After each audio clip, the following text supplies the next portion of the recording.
Okay. So, Assalamu alaikum students. So, now we will start next part of the chapter, that is probiotics. What is it? It is probiotic. It is nothing but easy. These are the milk products but contain active bacteria. Example: Lactobacillus acidophilus, Lactobacillus casei, Bifidobacterium bifidum, etc. See, these names are little bit difficult, but you can memorize it when you split into the different words. आप अगर word को split करके पढ़ते हो तो आपको अच्छे से एक pronunciation आपका better हो जाता है.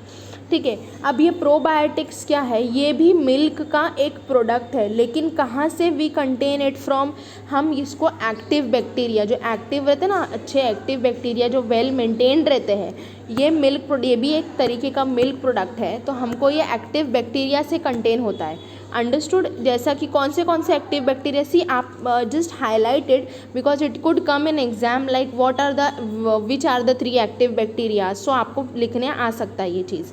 That is lactobacillus acidophilus, lactobacillus casei, bifidobacterium bifidum. Understood? Okay. Now these microbes maintain the balance of intestinal microorganisms. अब ये microorganisms क्या करते हैं? ये microorganisms intestine के जो microorganisms है, intestine के microorganisms को they start balancing, that is increase the population of the microbes, helping the digestion and decrease the population of the harmful microbes. See, this is the useful microbes. अब आपको ये तीनों चीज़ देख के समझ ही आ रही है कि ये यूज़फुल माइक्रोब्स है. ये जो तीनों एक्टिव बैक्टीरियाज है, these are the useful bacterias. Why? Because they first of all they maintain the balance of intestinal micro organisms. वो इंटेस्टाइन के माइक्रो ऑर्गेनिजम्स का जो लेवल है, जो बैलेंस है, उसको मेंटेन करते हैं. मेंटेन करना मतलब क्या? इंक्रीज़ करना. जो यूज़फुल माइक्रो ऑर्गेनिजम्स है उनकी पॉपुलेशन को इंक्रीज़ करना, and at the same time the one which are harmful micro organism they start decreasing them. Understood? Okay. Harmful micro organisms का एग्जाम्पल भी यहाँ पर प्रेजेंट है, that is clostridium. What is it? Clostridium. Understood? Probiotic products are available in various forms like yogurt, kefir, sauerkraut, pickle of cabbage. Okay. Probiotic, right? Probiotic के जो products है बहुत सारे अलग अलग फॉर्म में आते हैं. जैसे दही में भी प्रोबायोटिक का एक फीचर रहता है. Kefir I have already taught you. ठीक है. एंड सॉरक्रॉट क्या है? ये पिकल, अचार. पता है आप लोग को? हाँ, अचार होता है किसका? कैबेज का. What is it? कैबेज का अचार, pickle, sauerkraut. Now dark chocolate में, मीसो सूप्स में भी वो प्रेजेंट रहेगा. ठीक है. डार्क चॉकलेट भी आपको पता है. मीसो सूप मतलब क्या है? एक ट्रेडिशनल जापानीज सूप बोलते हैं इसको. क्या है ये? ट्रेडिशनल जापानीज सूप है जिसको फर्मेंट करके एक पेस्ट बनाते हैं. क्या बनाते हैं? पेस्ट बनाते हैं. अब ये किससे क्रिएट किया जाता है? ये बनता है ना बेटा, ये बनता है, this all are made from soybeans, sea salt और राइस से बनता है. ये जो मीसो सूप है ये बनता है सोयाबीन से, सी सॉल्ट और किससे? राइस से बनता है. ये एक ट्रेडिशनल जापानीज सूप है, that is called as miso soup. फिर pickles, oils, corn syrup, artificial sweeteners. Artificial sweeteners means what? See, this is a food, जो एक फूड एडिटिव है, जो क्या है? प्रोवाइड करता है एक टेस्ट. जैसा कि शुगर, जो क्या कंटेन करता है? Significant less food than sugar. जैसा आपने स्वीटनर्स खाए हो ना आपने बहुत सारे, हाँ, तो वो स्वीटनर्स को बोलते हैं आर्टिफिशियल स्वीटनर्स. कुछ चीज़ को मुंह में अच्छा मतलब टेस्ट आने के लिए कुछ खाने के बाद खाते हैं, पता है ना, हम खाते हैं, छोटे छोटे पैकेट्स में आते हैं, जैसे it is called as artificial sweeteners. Understood? Then it is micro algae. What is micro algae? जैसा कि सी फूड. माइक्रो अल्गे मतलब सी फूड जैसा कि spirulina, chlorella, blue green algae. क्या रहता है? Spirulina, chlorella, blue green algae. These are the micro algae and these are also called as the sea food. ये paragraph को स्टार मार्क करना because इसके अंदर बहुत सारे ऑब्जेक्टिव्स आ सकते हैं. Understood? Okay. Now what is written? Why the probiotics have developed much importance in the recent days. अब प्रोबायोटिक्स की इम्पोर्टेंस अब आजकल के दिनों में क्यों बढ़ गई है ये बताया है. तो इसीलिए बढ़ गई है. Answer we will see here. It is these products from the colonies of useful microbes form the colonies of useful microbes in alimentary canal and control other microbes and their metabolic activities. So ये क्या है? क्यों important है ये? क्योंकि ये जो microbes है, यूज़फुल माइक्रोब्स, ये जो तीनों भी एक्टिव बैक्टीरिया है, ये जो active bacteria active micro organisms, useful micro organisms, ये क्या करता है, ये start forming the colonies of them. Colonies मतलब क्या, ये अपना झुंड बनाना चालू करते हैं, ये अपना ग्रुप बनाना चालू करते हैं, ठीक है। यूजफुल माइक्रोब्स से, देखो यूजफुल माइक्रोब्स का ग्रुप रहेगा तो वहाँ पर अच्छा ही होगा, और वो जब यूज़फुल माइक्रोब्स का जब कॉलोनी बनाना स्टार्ट करता है तो वो eight the same time harmful microbes का डिकेइंग स्टार्ट करता है, ठीक है। अब माइक्रोब्स किधर, एलिमेंट्री कैनाल में वो रिप्रोड्यूस करना, कॉलोनीज फॉर्म करना स्टार्ट करता है, ठीक है। और बाकी जो अदर हार्मफुल माइक्रोब है उसकी एक्टिविटी को भी रुका देता है, उसकी जो भी एक्टिविटीज़ करता है, मेटाबॉलिक एक्टिविटीज़ जो हार्मफुल माइक्रोब स्टार्ट करता है, डेट इज़ क्लोस्ट्रीडियम, उसको रेजिस्ट करता है, improve resistance and lower the ill effects of harmful substances formed during the metabolic activities। मतलब क्या करता है, वो इम्प्रूव करता है रेजिस्टेंस को, रेजिस्टेंस मतलब रुकावट पैदा करना, ठीक है। तो हार्मफुल माइक्रो ऑर्गेनिजम्स में, हार्मफुल बैक्टीरिया में इसकी एक्टिविटीज़ के अंदर वो क्या करता है, रेजिस्टेंस इम्प्रूव करता है, और उनके जो इफ़ेक्ट्स है, जो हार्मफुल माइक्रो ऑर्गेनिजम्स के इफ़ेक्ट आएंगे उसको व्हाट डज इट डू, उसके इल इफ़ेक्ट को क्या करता है, लोअर करना स्टार्ट करता है। क्यों, forming during the metabolic activities, ये एक्टिविटीज़ करते हैं, इनकी एक्टिविटीज़ के साथ हमारे हार्मफुल माइक्रो ऑर्गेनिजम्स बढ़ना नहीं चाहिए। Useful microbes become inactive due to antibiotics, probiotics make them active again. जो हमारे अंदर एंटीबायोटिक प्रेजेंट रहता है, हम देखो एंटीबायोटिक खाते हैं, हम एंटीबायोटिक्स खाते हैं, बीमार होते हैं तो एंटीबायोटिक खाते हैं, राइट। तो ऐसे टाइम पे जो यूज़फुल माइक्रो ऑर्गेनिज्म है ना वो इनएक्टिव रहते, पहले तो स्टार्ट में एक्टिव रहते हैं, बट एंटीबायोटिक लेते ही हम क्या हो जाते हैं, हमारे active bacteria start becoming inactive. So at the same time these probiotics, ये दिख रहा है प्रोबायोटिक्स का structure, this are the active bacteria, you can see here, this can be seen in the micro organism, this is not visible with our naked eye, understood. तो ये probiotic, ये जो micro organism है ये क्या करता है, एंटीबायोटिक जब हम लेंगे तो यूजफुल माइक्रोब क्या कर देते हैं, इनएक्टिव हो जाते हैं, तो ये प्रोबायोटिक का काम क्या है, इसको वापस से एक्टिव करना, understood. Now nowadays probiotics are used for treatment of diarrhea and treatment of poultry also। अब ये प्रोबायोटिक्स को हम दूसरी जगहों पर भी यूज़ करते हैं, जैसा कि डायरिया होता है ना बीमारी, उसके ट्रीटमेंट में भी, और पोल्ट्री में जैसा काव को, बफेलो, हॉर्स, ये सब जो डोमेस्टिक एनिमल्स है ना पोल्ट्री में जो रहते हैं, I am sorry poultry means what, जो हेन, I am sorry it is not domestic, it is poultry, जो हेन है, गोट है, ये सब पोल्ट्री में आएंगे, पोल्ट्री फार्म्स में आएंगे, तो इनके ट्रीटमेंट में भी ये नेसेसरी होता है, okay. Probiotics is necessary. Now this probiotic is over, now we will move on to the next production. अभी तक हमने पढ़े milk production, yogurt, cheese, butter, okay. Now will move on to the bread. अब bread कैसे form होता है, अब यहाँ पर क्या होता है, see different types of breads are produced from the flour of cereals, right. तो डिफरेंट टाइप, बहुत सारे अलग अलग टाइप ऑफ ब्रेड प्रोड्यूस होते हैं, कहाँ से, फ्लावर, आटा रहता है ना, मैदे का आटा, ऑफ सीरियल्स आपको पता है ना, मूंग दाल जो रहती है सारी वो। Dough is formed by mixing of baker's yeast. Dough मतलब देखो गूंदा हुआ आटा रहता है, जो हम आटा गूंद के रखते हैं ना, इतना मोटा जैसा रहता है, थिक रहता है एकदम, उसको कहते हैं डव, ठीक है।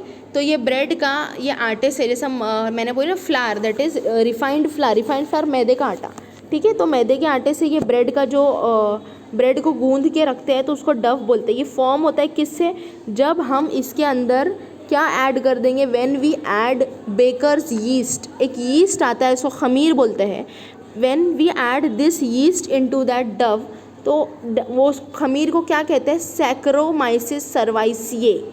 What do we see it, ये ब्रेड और जो आप लोग देखते हो ना ब्रेड पाव एंड डिफरेंट थिंग, ये सब हम घर में भी बना सकते हैं, because these are the bakery items. Yeast आपको मार्केट में मिलता भी है, जिस सैक्रोमाइसिस सर्वाइसिए आपको ये मार्केट में मिलता भी है, और आप जब उसका स्ट्रक्चर देखोगे ना, छोटे छोटे से लगता है कीड़े दौड़ रहे हैं। आप जब वो यीस्ट का देखोगे, खमीर, ड्राई यीस्ट कहते हैं उसको, ड्राई यीस्ट, ठीक है। तो दिस बेकर यीस्ट को, जैसे सैक्रोमाइसिस सर्वाइसिए को अगर हम उसके अंदर ऐड करते हैं डव के अंदर, उसके बाद उसका प्रॉपर वाटर ऐड करते हैं, सॉल्ट और दूसरे नेसेसरी मटेरियल्स, किसके साथ, फ्लावर के साथ। फ्लावर मीन्स मैदे का आटा, अंडरस्टूड। आटा, खाली आटा भी बोलेंगे उसको, ठीक है। Now due to fermentation of carbohydrates by yeast, sugar is converted into carbon dioxide and ethanol. अब क्या है, फर्मेंटेशन होता है कार्बोहाइड्रेट्स का, किसकी वजह से, बाय यीस्ट की खमीर की वजह से जो उसके अंदर कार्बोहाइड्रेट्स प्रेजेंट होते हैं वो क्या होते हैं, स्टार्ट गेटिंग फर्मेंटेड, और इसी वजह से व्हाट हैपेंस, शुगर जो प्रेजेंट होता है inside, it gets, sugar is converted into carbon dioxide and two things, that is carbon dioxide and ethanol में। Understood? Now dough rises up due to CO2 and the bread becomes spongy. आपने देखे होंगे किसी भी चीज़ का, जैसा कि आप पिज़्ज़ा ब्रेड हो गया या लादी पाव जो रहता है वो सारों का, जब आप छोटे बनाते हो कुछ टाइम तक उसको रखते हो ना, तो वो फूल जाता है, वो डव क्या हो जाता है, वो राइज हो जाता है। ठीक है, तो वो क्यों राइज होता है, इसका रीज़न यही है कि उसके अंदर yeast, whenever we add yeast, जब हम यीस्ट ऐड करते हैं, फर्मेंटेशन हो जाता है किसका, कार्बोहाइड्रेट का फर्मेंटेशन हो जाता है यीस्ट ऐड करने से। ठीक है, उसके बाद क्या होता है, यीस्ट ऐड करने के बाद जो शुगर कंटेंट रहता है that get converted into two things, that is carbon dioxide and ethanol. तो क्यों राइस क्यों होता है, just because of the carbon dioxide this Dove start rising, और जो ब्रेड है वो स्पॉन्जी बनता है। Understood? Okay, now compressed yeast is used in the commercial bakery industry. जो यीस्ट है अलग अलग फॉर्म्स में आते हैं, कंप्रेस्ड यीस्ट एक बोलते हैं, वो यहाँ पर हमको नहीं मिलता है, that is been produced in the industrial level पे, लार्ज स्केल प्रोडक्शन होता है उसका। It is available in dry, granular and for domestic use. ये मैंने बताई हूँ आपको, ड्राई यीस्ट आपको मार्केट में मिल जाएगा, राइट। ग्रैन्युलर फॉर्म वो छोटे फॉर्म में भी, वो माइन्यूट पीसेस में भी आता है। डोमेस्टिक यूज़ के लिए भी वो आता है। Yeast produced for commercial use, commercial use मैंने आपको पहले ही बताई, कमर्शियल यूज़ मतलब यू प्रोवाइड सम सर्विस और a product for what, for your financial gain. Understood? contains various useful contents like carbohydrate, fats, proteins, various vitamins and minerals। तो ये जो use produce हुआ है ये बहुत सारे ना कमर्शियल यूज़ के लिए भी होता है, जो क्या कंटेन करता है, जिसके अंदर कौन सी खासियत, कौन सी खूबी है कि वो वेरियस कंपोनेंट्स कंटेन करता है, कार्बोहाइड्रेट, फैट, प्रोटीन, ये सब वगैरह चीज़ें उसके अंदर प्रेजेंट रहती है। Due to this bread and other products produce with the help of yeast become nutritive. इसी की वजह से जो ये यीस्ट के वजह से जो ये ब्रेड बनता है ये क्या बन जाता है, न्यूट्रिटिव। क्यों nutritive, why it becomes nutritive, because it contain the useful content such as nutrients और मिनरल्स, वाइटामिन्स, फैट्स, इसीलिए वो बन जाता है nutritive. Now second is ingredients like vinegar, soya sauce and monosodium glutamate, that is ajinomoto, पता ही होगा सबको, MSG, ajinomoto, that are used in presently popular Chinese food and are produced by microbial fermentation। अब ये सारी चीज़ें कैसे produce होती है, विनेगर हो गया, सोया सॉस, सब फेमिलियर है, आप लोग ने सब सुने होंगे, चाइनीज़ के तो सभी फ़ैन है इधर, राइट। तो येस, विनेगर, सोया सॉस, ये मोनोसोडियम, अजीनोमोटो, ये सब माइक्रोब्स का, जब माइक्रो ऑर्गेनिज्म का जब फर्मेंटेशन होता है तब जाके ये सारी चीज़ें प्रोड्यूस होती है। Understood? Ajinomoto is little bit different, इसका जो डिफ्रेंसिएशन होता है, we do not consume it, okay, हम इसको कंज्यूम नहीं करते MSG को, ठीक है। Now what is written, second production is that vinegar production. What it is, vinegar, you can see here it is vinegar, आपको पता है it is present in each and every one's house, right. हाँ, एक सार खट्टापन देता है vinegar, ठीक है। Now what is vinegar, vinegar is used in each country of the world. Her country में विनेगर बहुत प्रेजेंट रहता है, अच्छे कंटेंट में प्रेजेंट रहता है, to impart the sour taste to the food materials and for preservation of the pickles, sauce, ketchup, chutneys etc। अब ये विनेगर को हर कंट्री में यूज़ किया जाता है, क्यों, क्योंकि ये खटासपन देता है, क्या देता है, खटासपन देता है, किसमें, प्रिजर्वेटिव। मैंने बताई थी ना, प्रिजर्वेशन का मतलब क्या है, अगर आप खाना बना रहे हो तो आपको कल तक उसको अच्छा रखना है, तो आप क्या करोगे, इमीडिएटली उसको रेफ्रिजरेटर में यू विल डू इट, आप उसको उसके अंदर डाल दोगे, राइट। तो यही चीज़ यहाँ बताया है कि यहाँ पर किसी भी फूड को प्रिजर्व करना होता है ना, तो दे ऐड विनेगर। जैसा कौन सा फूड, जैसा पिकल्स, अचार, सोया, टोमेटो केचप, पता ही होगा, सॉस, चटनी हो गई different. Chemically vinegar is 4% acetic acid, that is CH3, COOH। ठीक है, विनेगर क्या है, इसका केमिकल और मॉलिक्यूलर फार्मूला लिखेंगे तो ये जाएगा 4% एसिटिक एसिड में, और इसका मॉलिक्यूलर फार्मूला है CH3COOH। तो इसको अंडरलाइन करो स्टूडेंट्स, ये आता है for 1 marks. Okay, now ethanol and alcohol is obtained from fermentation of carbon compounds like fruit juices, maple syrup, sugar, molasses, starch of the roots with the help of yeast, Saccharomyces cerevisiae। yeast पता है आपको, Saccharomyces cerevisiae, right. Now क्या है इसमें अभी, vinegar ethanol क्या है, it is an alcohol, ethyl alcohol कहते हैं उसको। ये भी ऑब्टेन करता है, it is not wine kind of a thing alcohol students, ये अलग केमिकल है, इट इज़ इथाइल अल्कोहल। आप जब देखो इंजेक्शन लगाने जाते हो तो इंजेक्शन से पहले आपको कुछ ठंडा ठंडा आपके हाथों पे लगाया जाता है, वाई, कुछ रब किया जाता है कॉटन से, ठंडा लिक्विड आपको रब करता है आपके हाथ पे, जहाँ पर इट इज़ वाई, वो ethyl alcohol, it is nothing but it is the ethyl alcohol जो आपके स्किन पे रब किया जाता है। Why, because the space where you are getting injected, आपको जहाँ पर इंजेक्शन लगाना होता है उस जगह को क्लीन कर दिया जाता है, क्योंकि वहाँ पर अगर कोई भी माइक्रो ऑर्गेनिजम्स प्रेजेंट रहेंगे वो वाइप ऑफ हो जाते हैं, क्या हो जाते हैं, वो वाइप ऑफ हो जाते हैं, तो बेटर रिजल्ट मिलता है। Understood, okay. नाउ ये फर्मेंटेड किससे होता है, ऑब्टेन किससे होता है, it starts baking fermentation carbon compounds का, जैसा कि फ्रूट जूसेस से, मैपल सिरप से। तो ये फर्मेंटेशन होता है इसका बहुत सारे कार्बन कंपाउंड से, अलग अलग फ्रूट के जूसेस से, मैपल सिरप और sugar molasses. See what is sugar molasses, ये शुगर मोलासेस क्या है, ये शुगर से ही बनता है, शुगर से बनता है, या फिर बीट रूट का जो जूस आता है ना उससे बनता है। इसको क्या करते हैं शुगर मोलासेस को, this is been boiled down to a syrup, मतलब ये जो शुगर है इसको क्या करते हैं, इसको बॉईल करते हैं ताकि वो एक लिक्विड एक सिरप में कन्वर्ट हो जाए।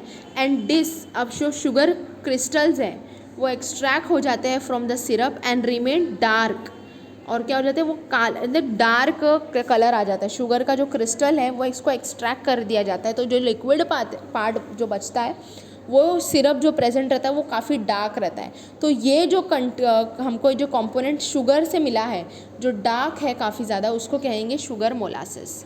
अंडरस्टूड। स्टार्च, रूट्स के अंदर का जो स्टार्च मिलता है हमको with the help of yeast, किसकी मदद से, एक माइक्रो ऑर्गेनिज्म है useful that is called as yeast, Saccharomyces cerevisiae। Understood students, okay, let's move on to the next. यही विनेगर का ही है, so will see here it is what it is. Further, mixture of bacterial strains like Acetobacter and Glucanobacter is mixed with ethanol for its microbial degradation. Okay, अब mixture of bacterial strains, जैसा कि क्या है यहाँ पर, bacterial strains जैसा कि Acetobacter. Strains मतलब क्या, ये जो स्ट्रेन्स है ये डिराइव्ड होता है, ये कहाँ से फॉर्म होते हैं, एक सिंगल पेरेंट ऑर्गेनिज्म से। माइक्रो ऑर्गेनिज्म जो एक सिंगल पेरेंट रहता है उसी से ये फॉर्म होते रहते हैं, जैसा उनके चाइल्ड समझो, तो उनसे ये फॉर्म होते रहते हैं। We called it is as a bacterial strain. What it is acetobacter and gluconobacter. Underline this thing, ठीक है। ये दो हो गए बैक्टीरियल स्ट्रेन्स। मिक्स कर दिया जाता है किसके साथ, इथेनॉल के साथ, फॉर माइक्रोबायल डिग्रेडेशन। किसके लिए, माइक्रो ऑर्गेनिज्म के डिग्रेडेशन, हार्मफुल माइक्रो ऑर्गेनिज्म के डिग्रेडेशन के लिए we add these two bacterial strain acidobacter and gluconobacter which is mixed with ethanol for what, for further microbial degradation. Understood. Acetic acid and other by products are obtained through it. अब इसकी वजह से क्या form होता है, acetic acid form होता है, और बहुत सारे अलग अलग डिफरेंट बाय प्रोडक्ट्स जो मिलते हैं। इसके अलावा हम कुछ ना कुछ जैसा कि बाय प्रोडक्ट वाटर हो गया, बाय प्रोडक्ट ऑक्सीजन हो गया, अलग कार्बन डाइऑक्साइड हो गया, ये सब बाय प्रोडक्ट्स उससे फॉर्म होते हैं। Acetic acid is separated from mixture by rarefaction. अब जो एसिटिक एसिड फॉर्म हुआ वो क्या होता है, वो मिक्सचर से अलग होने लगता है। जो भी मिक्सचर है, जो मिक्सचर बना है उससे एसिटिक एसिड क्या होता है, it start getting separated by rarefaction.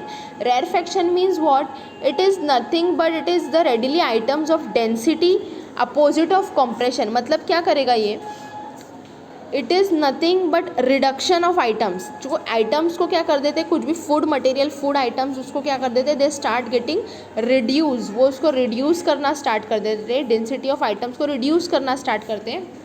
Okay, मतलब ये क्या हो जाता है, कंप्रेशन जो है उसका अपोजिट होगा rarefaction. Understood. Acetic acid is bleached with help of potassium ferrocyanide. अब ये जो एसिटिक एसिड है ये it start getting bleached. Understood, वो it will start getting bleach. Bleach मतलब क्या, मच लाइटर, वो उसको क्या कर देता है, लाइटर बना देता है बाय केमिकल प्रोसेस, जैसा कि it can be exposure to sunlight. ठीक है, ब्लीच मतलब एसिटिक एसिड की ब्लीचिंग स्टार्ट हो जाती है। वो कोई भी फूड मटेरियल को वो लाइट करने लगता है, किसकी मदद से, सनलाइट की मदद से या फिर कोई भी केमिकल प्रोसीजर की मदद से, with help of potassium ferrocyanide. Bleach करता है, acetic acid is bleach, that is it becomes lighter, why, with the help of potassium ferrocyanide. जैसे मैंने बोली ना कोई केमिकल प्रोसेस से, तो देखो यहाँ पर केमिकल आ गया है, that is potassium ferrocyanide. Then it is pasteurized. Pasteurized means पता ही आप लोगों को, I have already explained you all that is what is pasteurization. Afterwards what happened? Finally, very small quantity of sulfur gas, SO2 gas, sulfur gas is mixed to produce vinegar. यहाँ पर vinegar का production पढ़ रहे हैं, यहाँ start से लेके mixture से लेके हम यहाँ तक पढ़े हैं। पेस्चराइजेशन होता है, उसके बाद क्या होता है, बहुत सी कम क्वांटिटी में, कम अमाउंट में क्या होता है, सल्फ़र गैस को मिक्स कर दिया जाता है। क्यों? जब ये सल्फ़र गैस को मिक्स करेंगे तो विनेगर का प्रोडक्शन स्टार्ट होगा। ठीक है, soya sauce is produced by the fermentation of the mixture of flower of wheat और राइस। फर्मेंटेशन होगा किसका, फ्लावर का, वीट का, गेहूँ का, राइस चावल का, या फिर सोयाबीन का, with the help of fungus Aspergillus oryzae. अब मैंने देखो बोली हर प्रोडक्ट को टू फॉर्म या to produce each and every product there is some or the other micro organism, some or the other bacteria is necessary.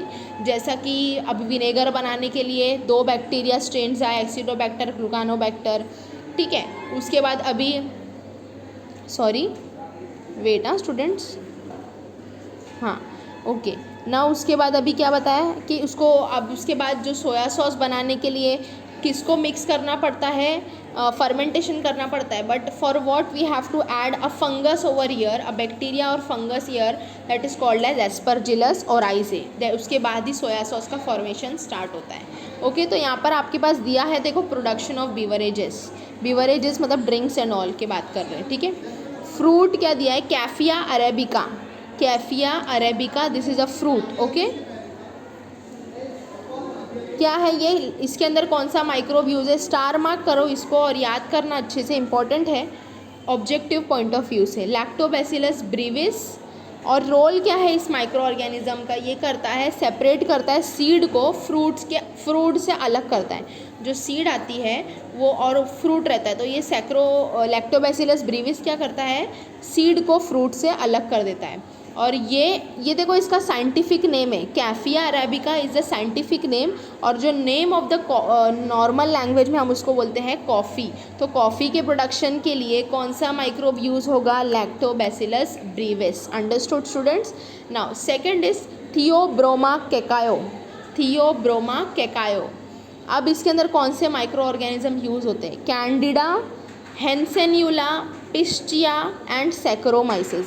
4 microbes are being used to produce this product. अब ये क्या करता है, same thing this do, separating seeds from fruit. Cocoa seeds दिख रहा है, coffee के seeds, cocoa beans कहते हैं इसको। अंडरस्टूड।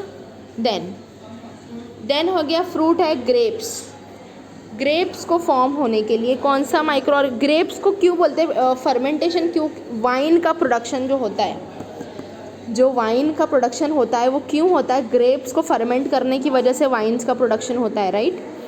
तो saccharomyces cerevisiae when we mix into it, तो वो जूस का मतलब ग्रेप्स के जूस का फर्मेंटेशन स्टार्ट होता है, और वो बीवरेज का जो ड्रिंक बनती है वो बनती है वाइन। तो किसकी वजह से बनती है, सैक्रोमाइसिस सर्वाइसिए। उसके बाद फ्रूट, ये देखो दोनों जूस से जो वाइन प्रोड्यूस होता है, जो 2 फ्रूट है, ग्रेप्स एंड एप्पल को ही फर्मेंट करके वाइन जो शराब होती है वो इसको प्रोड्यूस किया. Same is there saccharomyces cerevisiae ferment होता है और इसको नॉर्मली क्या कहते हैं, cider. Understood students? Okay, so this is it. So we will start the next part onto the in the next video. Understood? Okay, thank you students.